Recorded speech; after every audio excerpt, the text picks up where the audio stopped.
Casey from Nashville, Tennessee. So today I'm going to answer your question of what do I do when somebody in my family has COVID or the flu or any illness or even cancer? And the answer to that question is to make a homemade bone broth. And here's the beauty of it, is that homemade bone broth is also going to help everybody in the family, and it also is going to reverse the aging process. So I have been making and drinking homemade bone broth for 6 months, and I have not gotten COVID, so maybe it has been helping my immune system. I am fully vaccinated, but I have not actually had any illness per se in the last 6 months since I have been drinking the bone broth. And I would have to say, huge changes in my hair, my eyelashes got really long, and no joint pain. So I'm 55, so for me, like my knees had been a little tricky and such, but just having no joint pain has been absolutely wonderful. So I'm gonna show you the easy peasy way to make this bone broth and to bottle it, because I think the bottling is probably the little bit of a harder process. But please hit subscribe. I'm making soup videos every day. Like, so I take my bone broth. I only do chicken or poultry bone broth. I just would like to put it, and I do make this about every 2 weeks, and I do keep it in the refrigerator or the freezer and just pull a jar out when I need it. I drink a cup every day. So here is a cup of my homemade bone broth. And I do not salt it as I'm cooking. You would never put any salt in it ever. So when I drink it in the morning, I usually drink it about 7:30 or 8 as I'm getting ready for work. And I'm just going to add a little bit of the Himalayan salt, just stir it up, and then in the microwave for about 3 minutes and let it cool.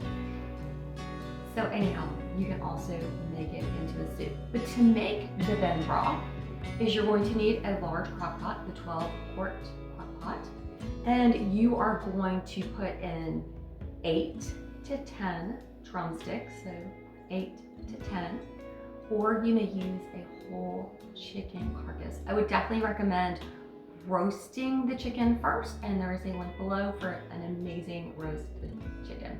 You may also use turkey drumsticks or turkey wings or chicken wings.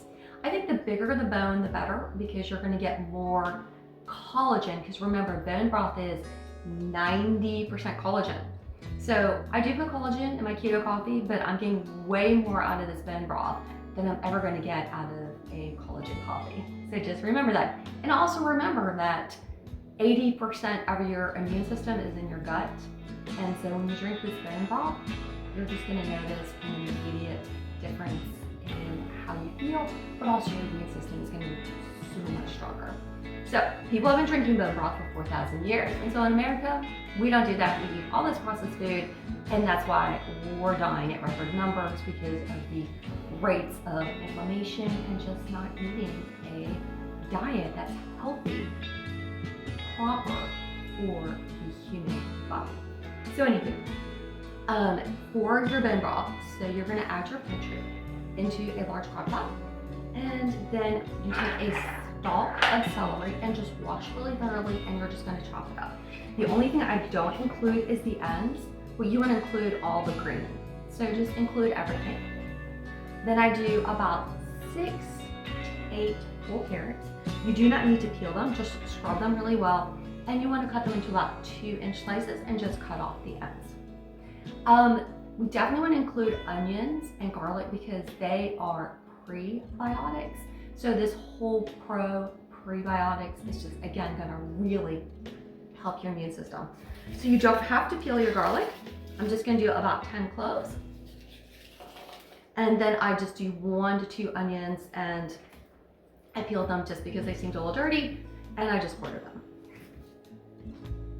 One thing I have loved, it just gives it an extra little kick and a little bit more vitamin C, is to quarter an orange, keeping the peel on please, and a lemon. Just a little bit of a different taste. You may also add fennel tops. That's another wonderful thing for if you're suffering from a respiratory illness. So you're putting all of that into your crock pot, put all these ingredients first. Then you want to do about 10 dried bay leaves. And you want to do, that's use about 1 ounce of apple cider vinegar. That's just going to help get everything out of those bones that we want to get out.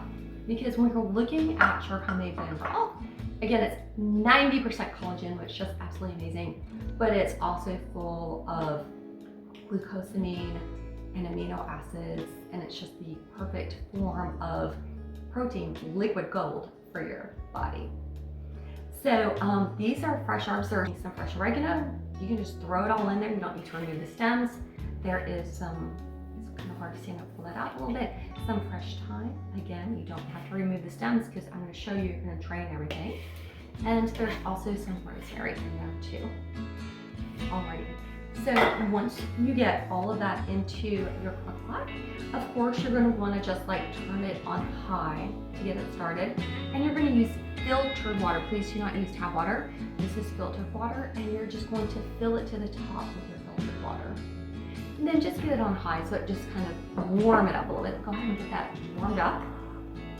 And then after about 5 or 6 hours, I go ahead and pull out the chicken. And I just dice the meat. If you want to make a true chicken soup, or you could give this to animals. There's wonderful, wonderful videos about the wonderful, amazing effects of bone broth for animals, dogs in particular. So, I don't have a dog, so I don't do those videos. But anyway, so you want to go ahead and dice that meat, or you just going to throw everything away because everything else is going to get discarded. So just don't worry about it. That's why it can be big and chunky and such, because we are going to discard all of it. But that's why I try to get the meat after 5 or 6 hours, and I'm just going to keep it in a Ziploc bag for when I want to make soup. You will need 6 mason jars with your plastic lids. There is a link below. The only place you're going to find these is on Amazon. They can be the narrow mouth, it's fine. A combination of both, or the wide. Either way is fine. Here's something that I've just kind of learned over time through making bone broth for the last 6 months or so, is it's gonna come out really savory, probably even too savory for soup or too savory to drink, which is good. So I'm going to fill my mason jar halfway full, and then I'm going to take my filtered water, and I'm just gonna pour it in there.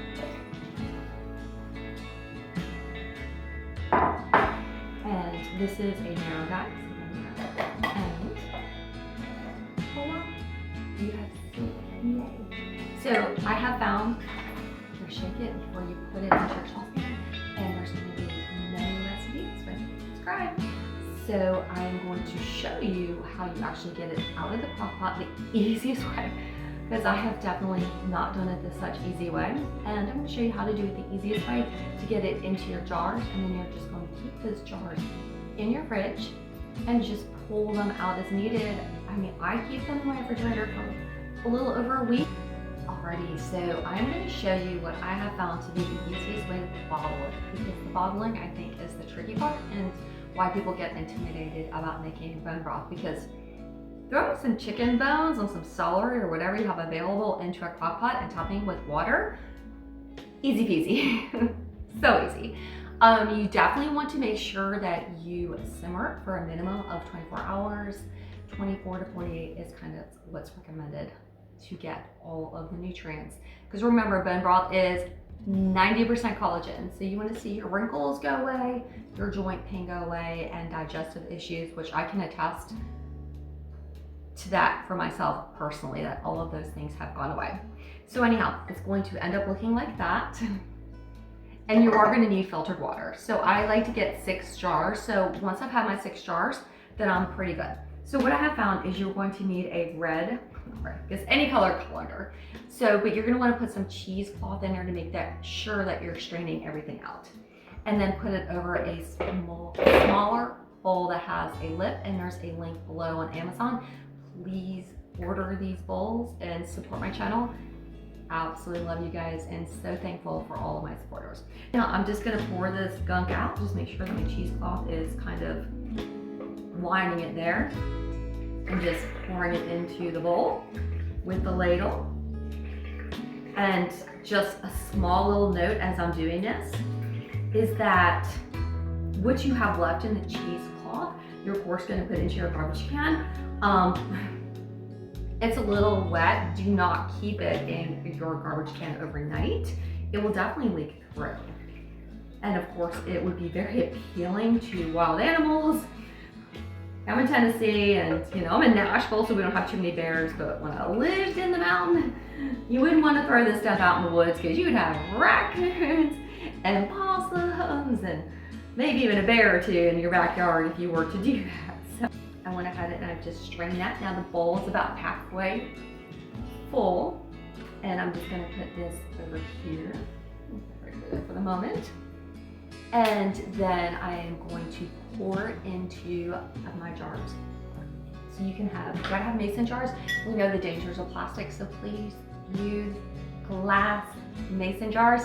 Love them. You do need the plastic lids though, because the metal lids are not going to do a very good job. So I'm only going to fill them about halfway full because this is so rich and so savory. It could just be maybe a little bit much, and I want to get as much as possible out of it also. So you definitely are going to need a bowl with a lid, and there's a link below, so please order these on Amazon and support my channel, because you support my channel by ordering these. That is just such an easy little thing to do. I'm going to go ahead and fill that up with some filtered water, so about halfway. And we've got some filtered water in there. So we're going to just go ahead and take a lid and just move this guy for a minute and just go ahead and get that lid on there. Voila, you are done. That is so easy. I just like to have 6 jars. That's just kind of what I aim for. So I will kind of even them out. So keep adding filtered water. Now, once you put them in the refrigerator, you're gonna get that little bit of layer of fat, which is actually very healthy and nutritious for you. That's why when you drink the bone broth, you get 10 grams of protein. This is the perfect after workout drink to have, and also of course it's just so full of collagen. But you're just gonna want to shake a little bit just to get rid of that fat.